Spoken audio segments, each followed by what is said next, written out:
Bonjour à tous et bienvenue sur le Coin Comics. Aujourd'hui on se retrouve pour le Zoom sur épisode 13 et nous allons parler du 100% Marvel, Daredevil Punisher, le 7ème cercle, écrit par Charles Soule et dessiné par Szymon Kudranski. Matt Murdock n'est plus le jeune avocat que nous connaissions aujourd'hui, il est l'un des plus puissants et influents procureurs de tous les États-Unis et il s'occupe d'un criminel qui s'appelle Antonov. Sauf que il ne veut pas que le procès de ce criminel ait lieu dans sa ville car le procès serait trop partial. Histoire qu'il ait un procès impartial, il décide de l'envoyer au Texas pour qu'il soit jugé en bonne et due forme. Sauf que Antonov va monter dans le camion qui va l'emmener à l'aéroport, qui va l'emmener au Texas, et le radar de Matt Murdock va s'agiter, il va sentir quelque chose qui se trame et il va juste pousser Antonov qui va lui permettre de lui sauver la vie. En fait, il va éviter la balle. Quelqu'un cherche à tuer Antonov. Qui ça? Vous vous doutez bien de qui on parle. Le titre du comics l'explique. On parle de Frank Castle, hélas, le Punisher. Et c'est autour de cette thématique que va s'articuler tout le comics. Daredevil va avoir un but très simple. Emmener Antonov à l'aéroport qui l'emmènera au Texas pour son procès et essayer d'empêcher le Punisher de le tuer car il veut que le procès soit impartial, sauf que le Punisher, vous le connaissez, c'est un petit peu aussi le meilleur dans sa partie et il va tout mettre en place pour tuer ce criminel qui quand même, soit dit en passant, est une réelle pourriture. Et Daredevil, il va avoir besoin d'un coup de main, donc il va demander de l'aide à Blindspot. Souvenez-vous, Blindspot, c'est ce jeune super-héros que Charles Soule nous avait introduit dans le comics Un témoin gênant. Il a un pouvoir, enfin il n'a pas un pouvoir, il a une combinaison particulière qui lui permet d'être invisible. Je vous rappelle qu'à la base, il avait développé ça pour pouvoir devenir riche, sauf qu'il n'avait pas les sous pour déposer un brevet dessus. Il s'est donc dit, je vais mettre la combinaison, je vais demander à Daredevil d'être mon prof et je vais devenir un super-héros. Clairement c'est ça. Et Daredevil l'a pris sous son aile pour le former. Et on retrouve un Blindspot plus mature que dans le dernier comics qui va aider Daredevil à combattre le Punisher et à sauver Antonov.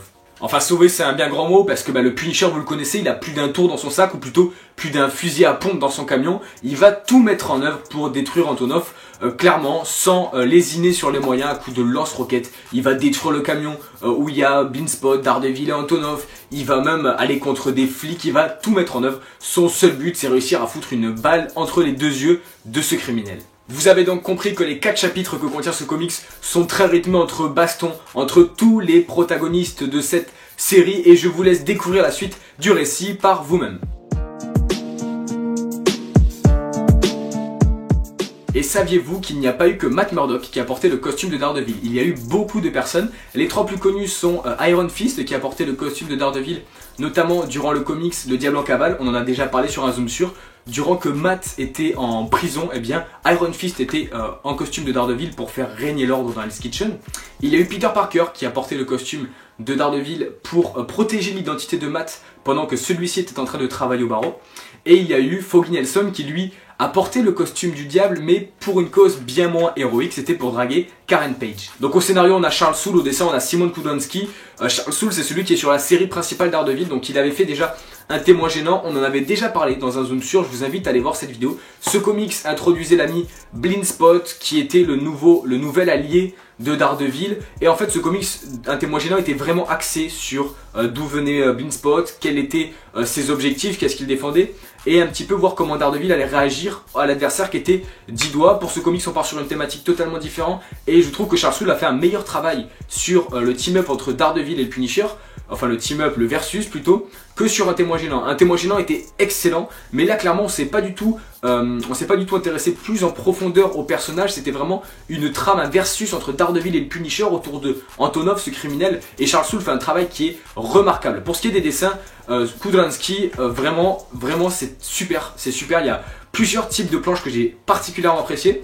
La première, les premiers trucs que j'ai vraiment kiffé sur son dessin, c'est les scènes de combat où Blindspot est impliqué. Parce que Blindspot, comme je vous l'ai dit, il a un pouvoir d'invisibilité. Et en fait, Kudranski, ce qu'il va faire quand Blindspot est invisible, pour qu'on voit où est-ce qu'il est, il va juste dessiner les contours, vous verrez sur les planches, les contours de Blindspot, histoire qu'on voit où est-ce qu'il est. Et dès que Blindspot va tenir une arme ou un bâton, on va plus rien voir sauf l'arme debout. Donc c'était très bien imagé. La deuxième chose que j'ai particulièrement adhéré dans son dessin, c'est le radar de Daredevil. Daredevil va recevoir un méchant coup sur la tête et Kudranski va tout simplement, donc Daredevil va un petit peu perdre le contrôle de son radar Et Kudranski va réussir à vraiment nous montrer comment l'essence de Daredevil, lorsque son radar perd en efficacité, ben les sens de Daredevil sont amoindris et il arrive à nous l'imager d'une manière ouf. On arrive à voir ce que voit, du moins ce que ressent Daredevil, et c'était assez fou. Et un autre truc que j'adorais dans son dessin, c'était Frank Castle, le Punisher, qui était vraiment badass, un Punisher comme on les aime. Et on peut quand même en profiter pour faire un petit big up à Mast, qui est un artiste français qui a travaillé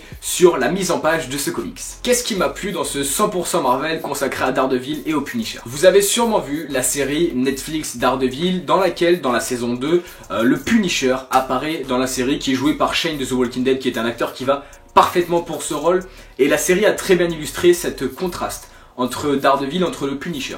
Daredevil est un homme de loi, il souhaite la faire respecter, il souhaite que les criminels soient jugés.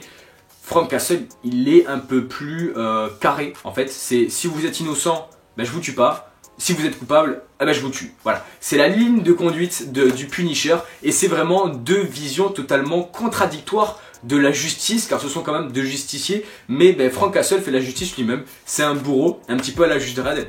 Et il s'en fout clairement de la vie des gens. Et c'est vraiment ce qui va être illustré dans ce comics. Clairement, Antonov, le criminel, est un prétexte, on va dire. Il n'y a pas un but ouf, il n'y a pas vraiment d'enjeu dans ce criminel. Parce qu'au final, pour nous lecteurs, qu'il meure ou qu'il meure pas, vous verrez que c'est un pourri, mais jusqu'à l'os, ça nous est égal en fait. Même si Frank Castle le tue, moi on s'en fiche clairement. Je pense que dans ce comics, l'image qui est vraiment ressortie, le message qu'il faut comprendre, c'est la question qu'on peut se poser, c'est qui a raison? Daredevil qui souhaite que cette pourriture soit jugée au Texas, ou Frank Castle qui souhaite tout simplement arrêter le massacre et tuer ce type, histoire qu'on n'en parle plus du tout.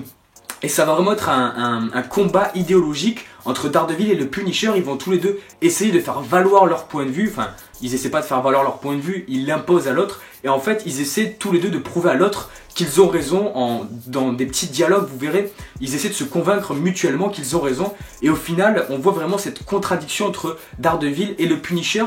Mais à la fin du récit, vous verrez par vous-même qu'au final, il n'y a pas un si grand écart entre Daredevil et le Punisher. Le seul truc qui les sépare, c'est que Daredevil n'est pas un meurtrier, mais il passe très souvent juste à la limite de cette barrière qu'il ne veut surtout pas franchir pour ne pas être un assassin à la Frank Castle. Sauf que Frank Castle, eh ben, il dit à Daredevil, il lui dit, bon, il sait pas qu'il est Matt Murdock, il lui dit, tu veux l'emmener au Texas, mais tu sais très bien qu'au Texas, il y a la peine de mort. C'est comme si Matt Murdock voulait le tuer, mais qu'il voulait juste pas avoir le sang sur les mains. Et c'est là qu'on va voir que le contraste entre ces deux super-héros n'est pas si intense que ça, il n'est pas si marqué.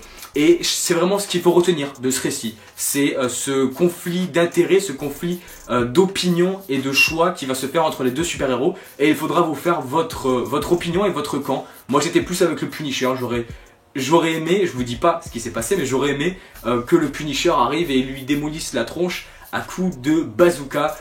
Vraiment un comics, il faut pas passer à côté, je pense un très très bon récit. On n'a pas besoin d'avoir des connaissances sur Daredevil et le Punisher. Vous vous doutez bien qu'il y a beaucoup de fights, beaucoup de combats, que c'est très intense, très intensif, très intéressant. Le fait qu'il y ait Blindspot, et Blindspot c'est un Blindspot plus mature que dans Un témoin gênant, bah, c'était génial parce que Blindspot du coup gagne vraiment en maturité. On le voit un peu plus puissant, on le voit un petit peu plus autonome que dans Un témoin gênant.